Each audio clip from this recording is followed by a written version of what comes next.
14 अगस्त 2005। Greece की राजधानी Athens का आसमान। वहां अचानक एक रहस्यमयी और डरावना मेहमान मंडरा रहा था।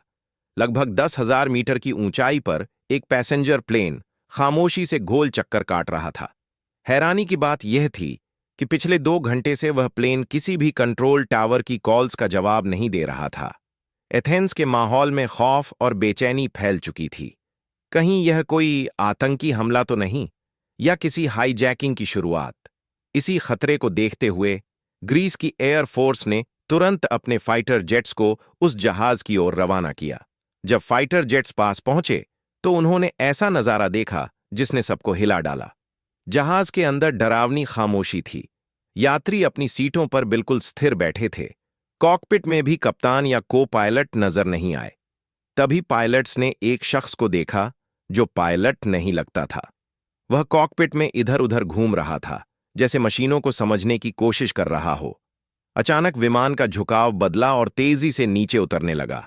कुछ मिनट बाद एथेंस के उत्तर में पहाड़ों से टकराकर वह तबाह हो गया। 121 यात्री और क्रू सभी खत्म हो गए। सवाल यह था कि असल में हुआ क्या था? जहाज की खामोशी क्यों थी? और टेक ऑफ के कुछ देर बाद ऐसा क्या हो गया जिसने इस हादसे को जन्म दिया? ये है हेलियोस फ्लाइट 522 की दास्तान, जिसे गॉस्ट प्लेन के नाम से भी जाना जाता है। 14 अगस्त की सुबह साइप्रस के लारनाका एयरपोर्ट पर 115 यात्री और 6 क्रू सदस्य इस फ्लाइट में सवार हुए थे। उनका असली गंतव्य चेक रिपब्लिक का प्राग था, पर रास्ते में एथेंस पर स्टॉपओवर करना था। गर्मियों की छुट्टियों में अधिकतर यात्री परिवारों संग छुट्टियां मनाने निकल रहे थे। इस फ्लाइट का कप्तान बेहद अनुभवी था। 59 साल की उम्र में उसके पास 17,000 से अधिक फ्लाइंग आवर्स का अनुभव था।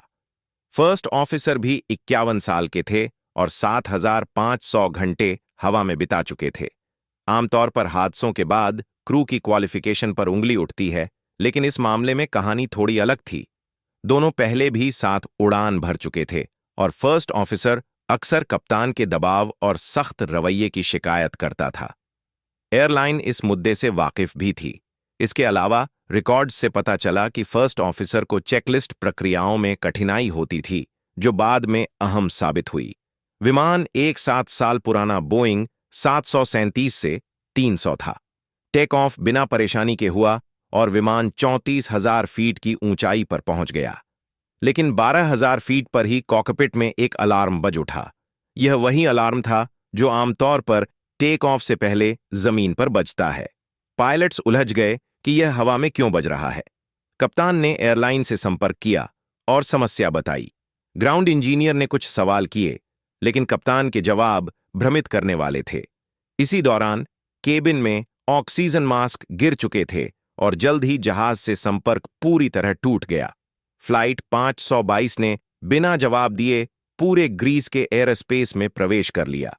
एथेंस कंट्रोल टावर ने बार बार कॉल की, इमरजेंसी फ्रीक्वेंसी तक पर प्रयास किया, लेकिन विमान से कोई प्रतिक्रिया नहीं मिली। आखिरकार ग्रीक एयरफोर्स के 2 F-16 विमान इंटरसेप्ट करने पहुंचे। विमान ऑटो पायलट पर सही रूट पर उड़ रहा था, लेकिन लैंडिंग पॉइंट 2 बार मिस कर चुका था और 34,000 फीट पर गोल चक्कर काट रहा था। सुबह 8:30 पर फाइटर पायलट्स ने विमान के अंदर झांका। दृश्य हिला देने वाला था। कॉकपिट की कप्तान सीट खाली थी। यात्रियों के चेहरे पर ऑक्सीजन मास्क थे, मगर वे सब निर्जीव से दिख रहे थे। तभी एक शख्स हल्की नीली शर्ट में कॉकपिट में आया। उसने हेडसेट पहना और तुरंत कंट्रोल पैनल पर हाथ रख दिए। उसने F-16 पायलट्स को हाथ भी हिलाया, लेकिन तभी विमान का बायां इंजन बंद हो गया। जहाज नीचे झुक गया। कुछ ही देर बाद दूसरा इंजन भी फेल हो गया और सुबह 9 बजे से पहले वह एथेंस के उत्तर में पहाड़ियों से टकराकर मलबे के ढेर में बदल गया। जांच शुरू हुई और सच धीरे धीरे सामने आया। हादसे से पहले इंजीनियर ने जहाज के प्रेशराइजेशन सिस्टम की जांच की थी। उसने टेस्ट के दौरान सिस्टम को ओंटो से मैनुअल पर कर दिया था, लेकिन बाद में वापस ओंटो पर बदलना भूल गया। इसी वजह से केबिन का प्रेशर नियंत्रित नहीं हो पाया। ऊंचाई पर कम ऑक्सीजन के कारण सभी यात्रियों को हाइपोक्सिया ने जकड़ लिया। यह स्थिति कुछ मिनटों में सोचने और समझने की क्षमता खत्म कर देती है। पायलट्स भी सही समय पर समस्या नहीं पहचान पाए और बेहोश हो गए। जो युवक आखिर में कॉकपिट में नजर आया वह फ्लाइट अटेंडेंट एंड्रियास प्रोड्रोमू था। उसके पास प्राइवेट पायलट लाइसेंस था, लेकिन बोइंग 737 के लिए ट्रेनिंग नहीं थी।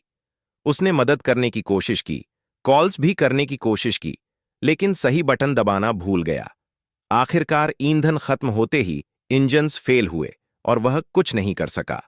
जांच में पता चला कि उसने और कुछ अन्य क्रू सदस्यों ने अतिरिक्त ऑक्सीजन सिलेंडरों का इस्तेमाल किया था, जिससे वह बाकी लोगों से देर तक होश में रह सका। इस हादसे के बाद एविएशन इंडस्ट्री ने नई प्रक्रियाएं लागू कीं। बोइंग को वार्निंग अलार्म्स के फर्क को समझाने पर ज्यादा ट्रेनिंग देने का हुक्म दिया गया। इसके बाद से अब तक हेलियोस फ्लाइट 522 जैसा हादसा दोबारा नहीं हुआ।